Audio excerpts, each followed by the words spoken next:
Aujourd'hui, on a déjà largement entamé les fondements de la civilisation humaine, en particulier l'eau. Il y a une partie très large du globe aujourd'hui qui est en stress hydrique. On a en particulier 50% de la population mondiale qui vit dans des régions où les réserves d'eau diminuent à cause d'une exploitation trop importante des nappes aquifères. On a 70% des récoltes aujourd'hui qui sont destinées à l'irrigation et 40% des récoltes mondiales qui proviennent des terres irriguées. Autrement dit, la marge de manœuvre est très faible et le jour où on aura vraiment des problèmes en eau, ça va tout de suite se répercuter sur les récoltes. Alors le substrat le plus important quelque part aussi, c'est le sol. Il faut bien voir que la qualité de nos sols, le fait qu'ils soient fertiles, c'est lié à l'existence d'une couche très fine de terre qui s'appelle l'humus, qui mesure à peu près une trentaine de centimètres et qui a mis plusieurs centaines de milliers d'années pour se créer.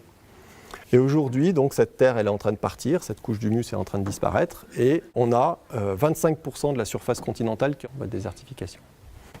Ça menace la vie quotidienne de plus d'1 milliard de personnes, que ce soit des agriculteurs, des éleveurs, et ça dans plus d'une centaine de pays. Alors il y a les déserts qui progressent aussi, l'accélération est alarmante. Dans les années 60, les déserts ont augmenté de 1500 km par an.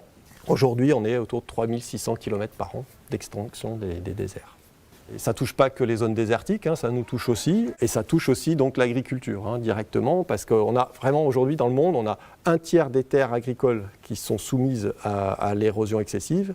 Et des scientifiques ont démontré que chaque fois qu'on perd 1 cm de couche de terre arable, derrière on avait le rendement qui baissait de 2,5%. Et donc ça nous touche, nous, en Europe et en France. Et en France, on a 20% des terres agricoles, dont 2 tonnes de terre par hectare disparaissent dans les rivières. Bon, on peut rajouter à ça tout ce qui est artificialisation du sol.